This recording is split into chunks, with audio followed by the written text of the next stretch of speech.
हरे कृष्णा दोस्तों, आप सभी को हमारे चैनल सक्सेस की दुनिया में हार्दिक स्वागत है और आप सभी भक्तजनों को भादो मास की कृष्ण पक्ष की अजा एकादशी की हार्दिक शुभकामनाएं। आज की इस वीडियो में आप सुनेंगे अजा एकादशी की व्रत कथा और एकादशी माता की कथा। अजा एकादशी की इस पवित्र कथा को सुनने से जीवन मरण के बंधन से मुक्त हो जाते हैं और भवसागर से तर जाने के लिए, जन्म जन्मांतर के पापों का नाश करने के लिए यदि इस व्रत को रखा जाए तो सभी पापों का नाश हो जाता है और अंत में बैकुंठ लोक की प्राप्ति होती है। तो आइए भगवान श्री लक्ष्मी नारायण जी के चरणों का ध्यान करते हुए इस पावन कथा को सुनते हैं। अर्जुन ने भगवान श्री कृष्ण से कहा, हे माधव, मैंने श्रावण शुक्ल एकादशी अर्थात पुत्रदा एकादशी का सविस्तार वर्णन सुना। अब आप कृपा करके मुझे भाद्रपद माह की कृष्ण पक्ष की एकादशी के विषय में भी बताइए। इस एकादशी का क्या नाम है और इसके व्रत का क्या विधान है? इसका व्रत करने से किस फल की प्राप्ति होती है? श्री कृष्ण भगवान ने कहा, हे कुंती पुत्र, भाद्रपद माह की कृष्ण पक्ष की एकादशी को अजा एकादशी कहते हैं। इसका व्रत करने से सभी पाप नष्ट हो जाते हैं। इस लोक और परलोक में मदद करने वाली इस एकादशी व्रत के समान संसार में दूसरा कोई व्रत नहीं है। अब मैं इसकी कथा कहती हूँ, आप ध्यानपूर्वक सुने। भगवान राम की वंश में अयोध्या नगरी में एक सत्यवादी हरिश्चंद्र नाम का चक्रवर्ती राजा राज्य करते थे। वह अत्यंत वीर प्रतापी और सत्यवादी थे। राजा अपनी सत्यनिष्ठा और ईमानदारी के लिए सभी जगह प्रसिद्ध थे। एक बार देवताओं ने सोचा कि क्यों न राजा हरिश्चंद्र की परीक्षा ली जाए। इसलिए उन्होंने परीक्षा लेने का एक उपाय सोचा, एक योजना बनाई और इस योजना के अनुसार ऋषि विश्वामित्र ने उनसे स्वप्न में राजपाट दान में मांगा, क्योंकि राजा हरिश्चंद्र चक्रवर्ती राजा थे। तो जब अगले दिन उनके महल में राजा विश्वामित्र आए और स्वप्न में किए गए दान को उन्होंने मांगा, तो स्वप्न में की गए दान की भी महत्वता को समझते हुए और अपनी सत्य व्रत का पालन पूरी तरह करते हुए राजा ने अपना संपूर्ण राज्य ऋषि विश्वामित्र को दान में दे दिया। कहते हैं, कोई भी दान बिना दक्षिणा के अधूरा माना जाता है।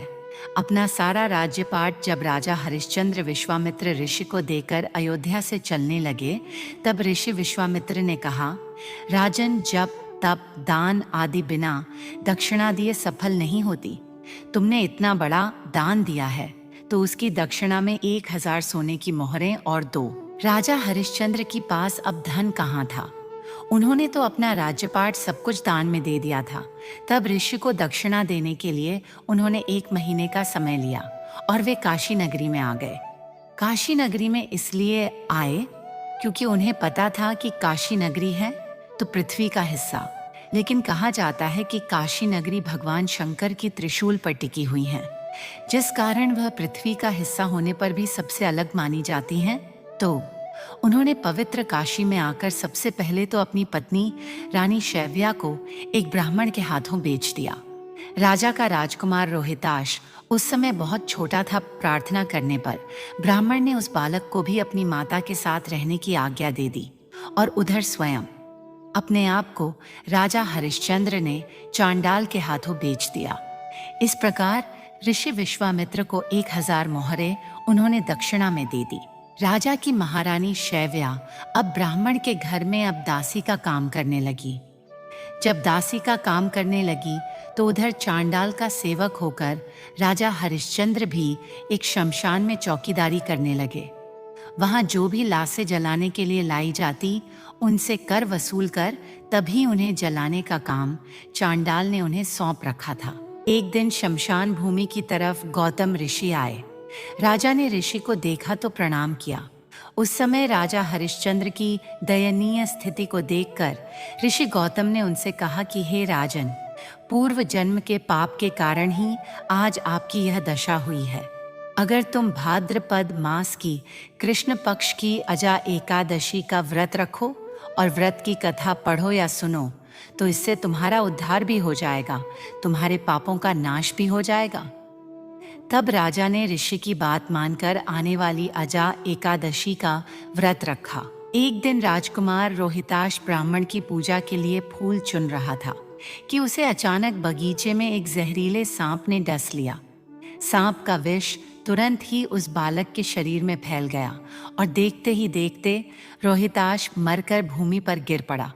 उसकी माँ महारानी शैव्या को न वहाँ पर कोई धीरज देने वाला था, न ही उसके पुत्र की मृत देह को शमशान में पहुँचाने वाला कोई था।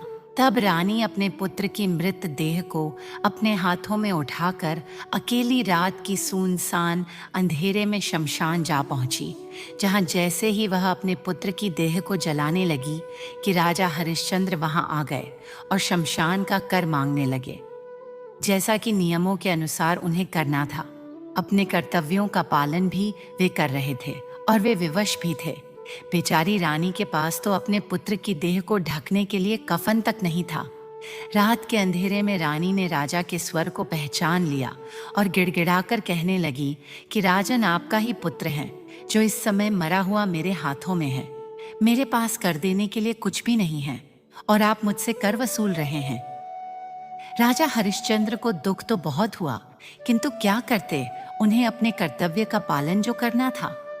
उन्होंने चांडाल को वचन जो दे रखा था, जिसे अपनी आखिरी सांस तक उन्हें निभाना था। पत्नी की हालत और पुत्र को इस हालत में देखकर राजा हरिश्चंद्र को बहुत दुख तो हुआ। फिर भी उन्होंने किसी प्रकार अपनी रानी से कहा कि हे रानी, मैं यहाँ चंडाल का सेवक हूँ और मेरे स्वामी ने मुझे कह रखा है कि बिना कर दिए कोई भी यहाँ लाश को न जलाएं, और इस समय मैं अपने धर्म का पालन कर रहा हूँ और मैं अपने धर्म को नहीं छोड़ सकता। तुम मुझे कुछ न कुछ देकर ही अपने पुत्र की देह जला सकती हो। सुनते ही रानी फूट फूट कर रोने लगी और बोली, महाराज, मेरे पास एकमात्र यही साड़ी है जिसे मैंने पहनी हुई है, आप इसी में से आधा ले लीजिए।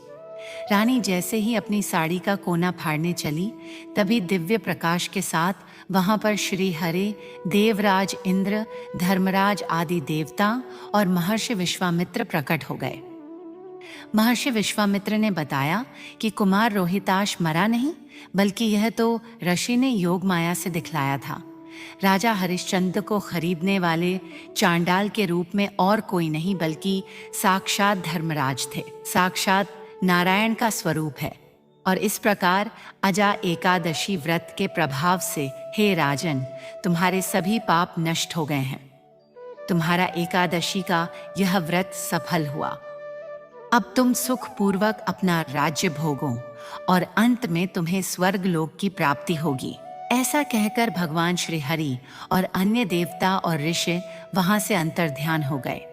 इस प्रकार एकादशी व्रत के प्रभाव से राजा हरिश्चंद्र ने निष्कंटक राज्य भोगा और अंत में वे अपने पुत्र और अपनी पत्नी के साथ स्वर्ग धाम को चले गए।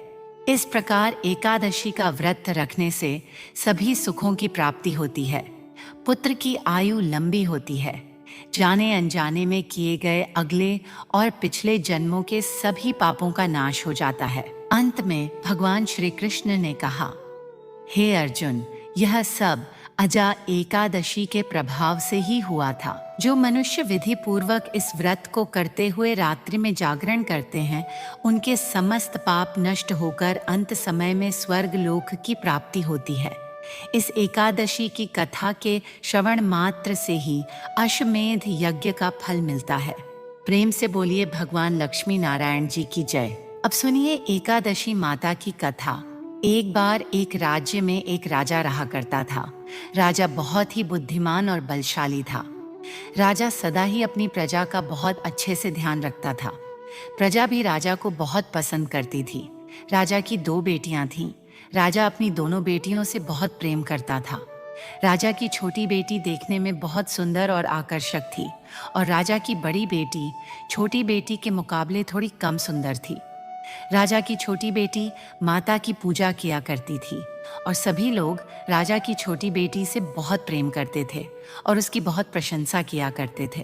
राजा भी अपनी छोटी बेटी को बड़ी बेटी से अधिक प्रेम करता था, जिसके कारण राजा की बड़ी बेटी को अपनी छोटी बहन से बहुत नफरत होने लगी थी। बेटियां जब बड़ी हो गईं, तब एक पड़ोस के राज्य में रहने वाले राजकुमार राजा की बड़ी बेटी के लिए रिश्ता लेकर आया।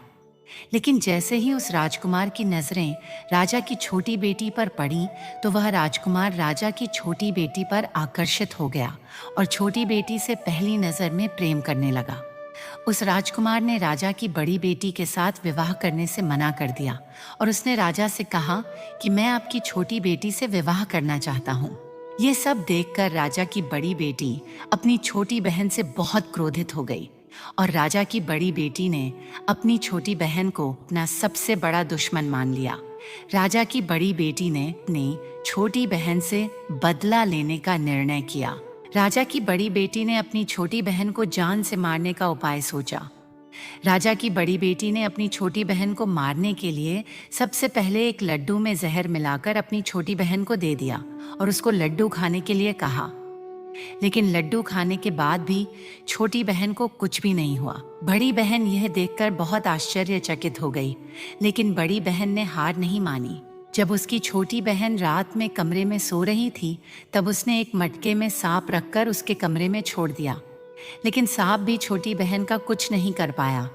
जिसके बाद बड़ी बहन ने अपनी छोटी बहन से कहा कि चलो हम लोग कुएं में से पानी भरकर लाते हैं, जिसके लिए वह अपनी छोटी बहन को पानी भरने के बहाने कुएं के पास ले गई और उसने अपनी छोटी बहन को कुएं में धक्का दे दिया।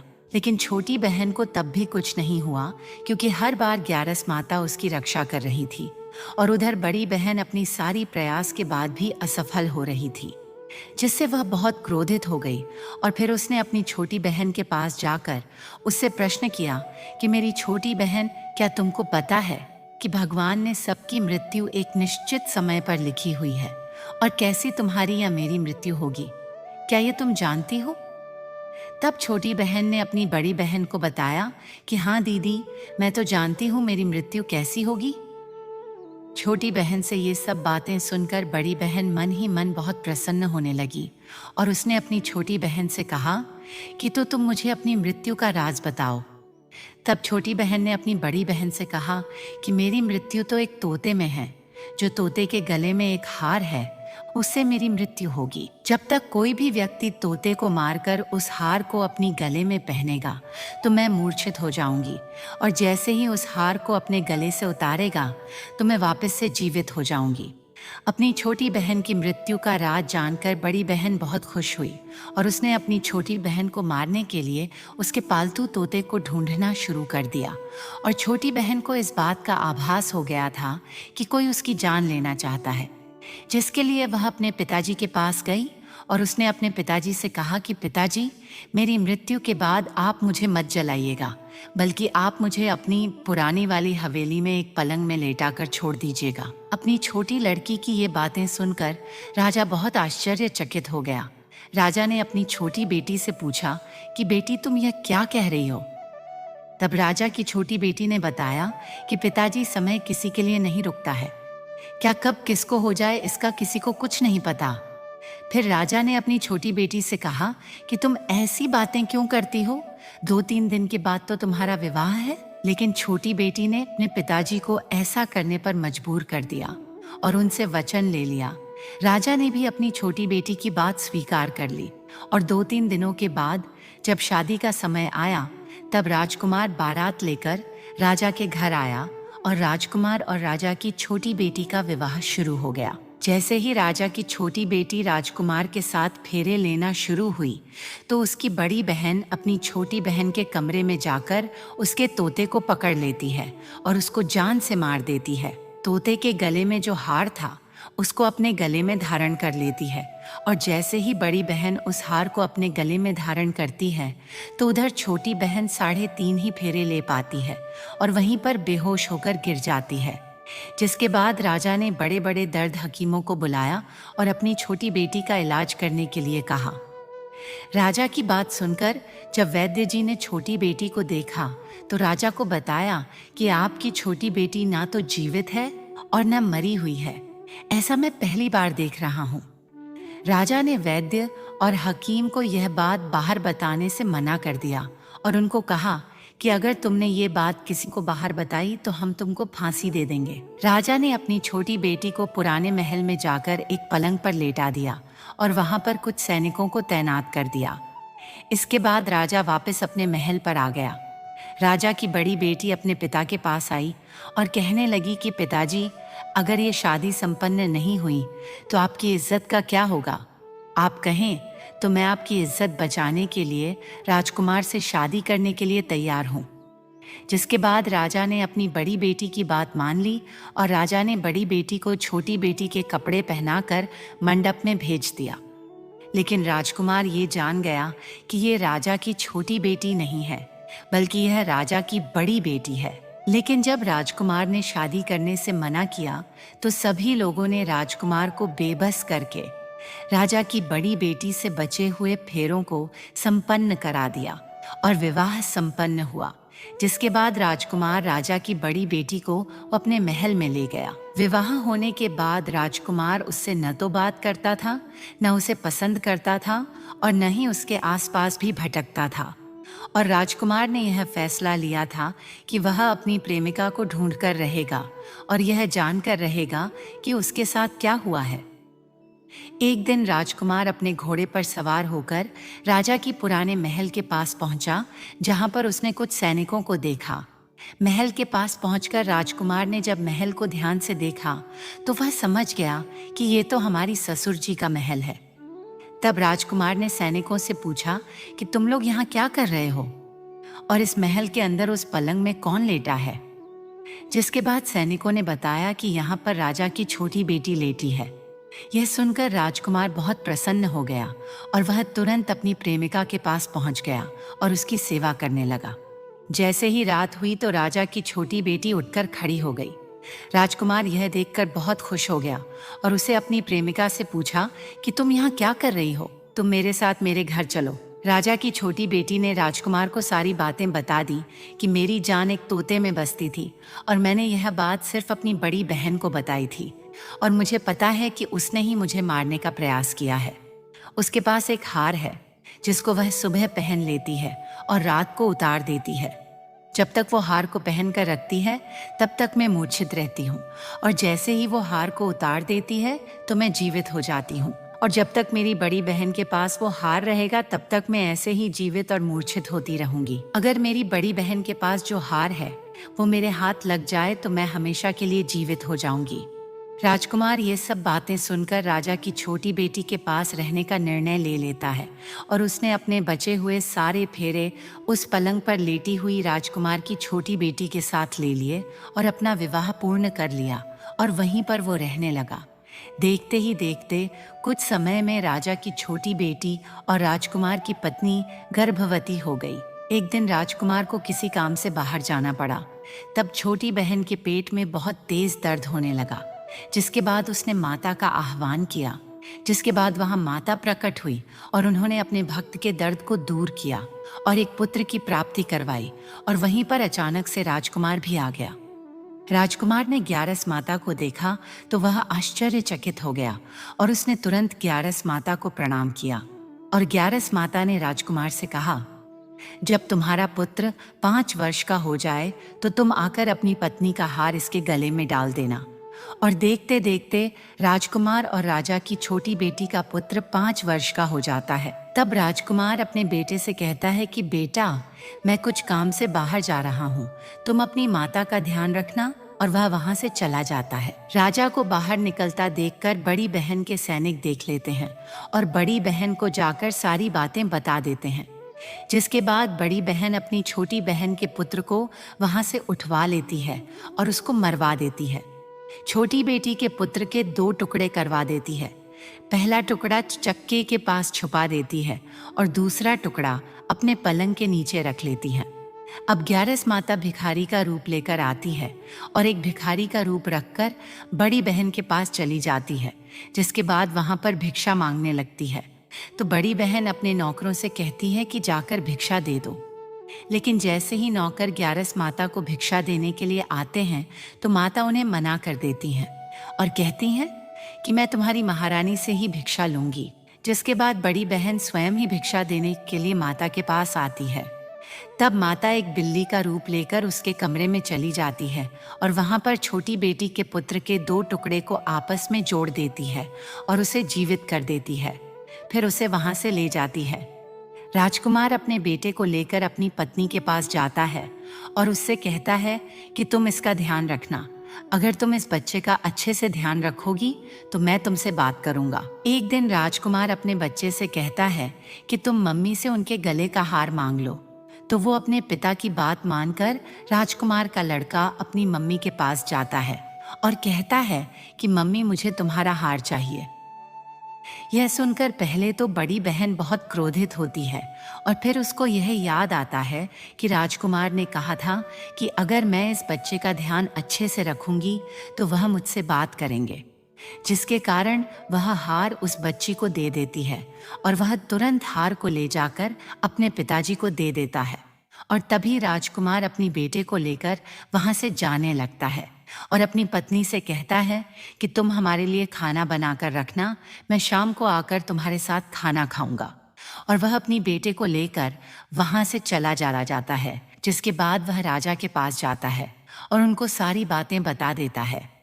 राजा अपनी बड़ी बेटी की यह करतूत सुनकर बहुत क्रोधित होते हैं और अपनी परवरिश पर ही दोष देने लगते हैं। राजकुमार को अपनी छोटी बेटी के साथ रहने के लिए आदेश दे देते हैं।